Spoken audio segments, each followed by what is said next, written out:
kalau disebutkan diumpamakan Nabi Musa itu ditaruh di dalam kotak, yang kotak ini kotak emas, itu jangan kita anggap sebagai kotak emas letterlock, itu bukan. Itu cara Allah menyembunyikan Musa, yang dia itu dilingkupi oleh dilingkupi oleh semacam plasma yang melingkupi tubuh seperti Rasulullah waktu Isra Mi'raj, sehingga tidak tertembus oleh mata batin Fir'aun. Makanya dibunuh semua anak laki-laki selain itu, karena itu dilingkupi semacam bark yang melindungi Rasulullah ketika Isra Mi'raj itu. Fir'aun nggak bisa nembus bahwa masih ada satu anak laki-laki yang tidak dibunuh. Iya. Itu diselamatkan Allah dengan lingkupan itu. Dan yang menyelamatkan malah salah satu istri Fir'aun sendiri. Baru setelah agak dewasa dipegang oleh istrinya Fir'aun, baru mulai kelihatan, baru tahu kok masih ada bayi laki-laki. Tapi ketertutupan bark dari Allah tadi, Fir'aun tuh merasa hatinya tetap nggak tega gitu. Jadi dilematis sebenarnya, Fir'aun tuh dilematis waktu itu.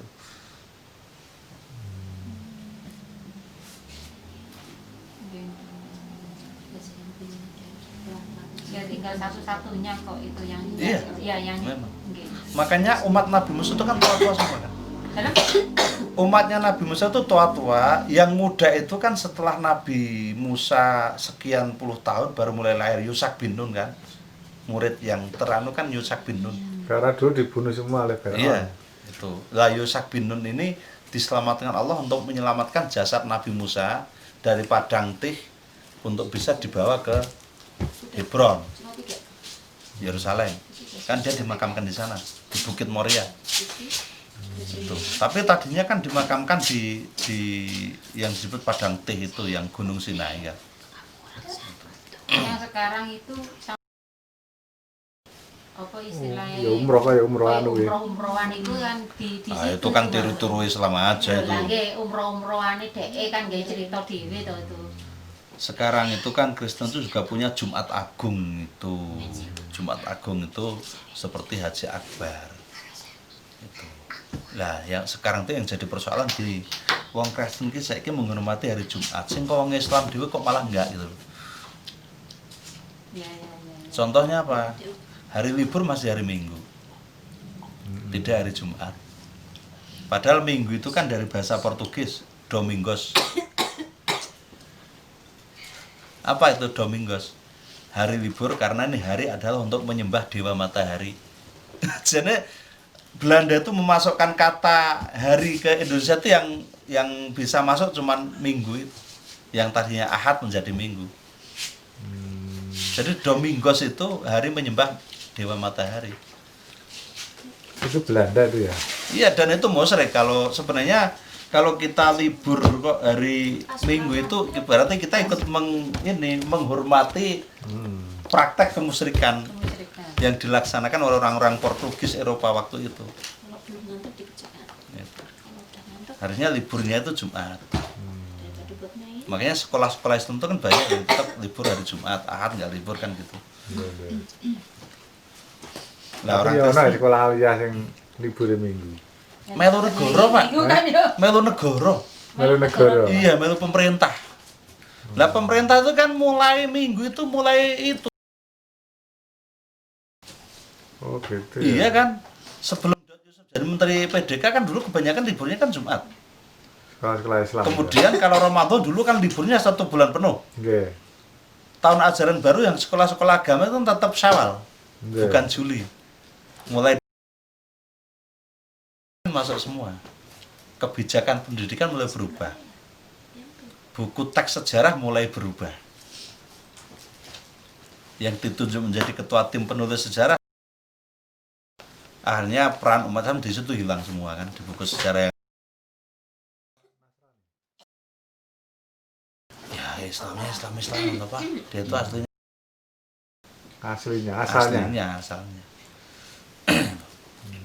Ya kebetulan dia tahu Quran lah gitu, bisa ngaji karena dulu memang keluarganya itu orang yang taat beribadah, terutama mbahnya. Gitu. Nah, jadi warisan yang ada sekarang itu warisan banyakkan loh ya kebijakan pendidikan. Kembali tadi Pak yang ketiga kelompok. Nabi milih tiga, ternyata dari tiga yang dipilih Nabi itu maksudnya mereka belajar syariat sama makrifatnya. Terus yang kedua adalah syariat atau makrifat saja. Ya. Yang ketiga Islam. Tapi kan banyak Pak orang yang gini, yang mengatakan, mosok sih aku masih Islamnya gak patek kenceng. Yang penting lakuku api, mosok arepe besok mone tiba kok mesti ya cek pakane kasur ati tiba. Ya, kondisi akhirat itu kan beda dengan dunia. Jadi Allah sendiri kan sudah menyatakan bahwa orang yang menyamakan akhirat dengan dunia itu nggak akan dapat apa-apa kecuali dunia itu. Surat Al-Baqarah yang tadi tak baca di tarawih tadi kan. Wa minan nasi mayaqulu rabbana atina fid dunya wa ma lahu fil akhirati min khalaq. Kecewa kalau mereka itu menyamakan akhirat dengan dunia atau hanya mementingkan dunia saja. Mereka akan kecewa. Karena di akhirat itu wis enggak dapat bagian apa-apa gitu. Wa fil akhirati min khalaq wis enggak entuk bagian apa-apa. Yang beruntung itu siapa sih? Yang beruntung kan Rabbana atina fid dunya hasanah wa fil akhirati hasanah wa qina adzabannar. Ini ada 3 loh. Rabbana atina fid dunya hasanah. Dunianya bagus. Wa fil akhirati hasanah. Akhiratnya bagus. Wa qina adzabannar. Selamat dari neraka. Berarti orang yang akhiratnya bagus itu belum tentu kalau dia selamat dari neraka. Karena ini faktor tersendiri. Siapa mereka? Lah kan pertanyaan seperti itu. Lalu dunia dan akhirat ini jangan hanya dipahami sebagai bahwa dunia itu materi. Akhirat itu kemudian ibadah, jangan. Rabbana atina fid dunya hasanah, termasuk aspek dunia itu syariat. Itu aspek dunia. Aspek agama. Kemudian yang wafil akhirati hasanah, akhirat itu termasuk ma'rifat, itu akhirat. Yang betul-betul akhirat itu ma'rifat itu. Waqina adzabannar itu kaitannya dengan ihsan. Kebagusan akhlak yang diawali dengan atina fid dunya hasanah dari syariat dan ma'rifat. Jadi kalau cuman mengandalkan bahwa baiknya akhlak, bahwa perilakunya baik saja, tanpa landasan syariat dan tanpa landasan ma'rifat, dan berarti tanpa landasan keimanan, ini tidak akan berbuah gitu loh Pak. Itu. Ibaratnya gini loh, kalau cuman perilaku baik, itu kita itu beli buah di pasar. Kalau orang yang syariat, makrifat, lalu perilakunya baik, itu bukan beli, menanam sendiri sampai panen. Beda nggak kayak gitu? Beda. Jadi yang cuman mengandalkan amal baik tanpa syariat, kalau musuh ora ditampa, ya beli itu cuman beli buah. Namanya beli habis ya habis sudah. Maksudnya apa? Kalau namanya diibaratkan orang beli buah itu, kalau habis-habis, begitu dia udah mati, itu udah nggak ada lagi balasan apapun di sana. Kok ke situ ambil apa sih ya? Iya tuh bantalnya Mbak Is juga ya. Pakai aja. Awas loh, ada jangan injak itu ya.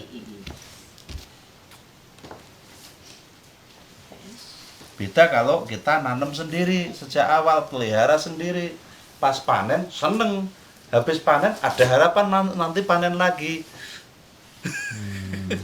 Begitu panen kualitasnya jelek, nanti bisa diperbaharui entah pupuknya. Tapi kalau beli ketemu yang jelek, paling dibuang kan.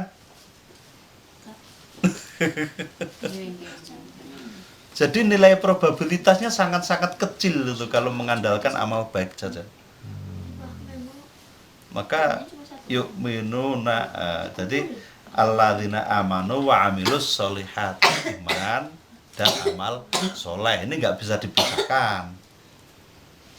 Amal baik tanpa keimanan. Tapi iman itu apa sih kan begitu akhirnya.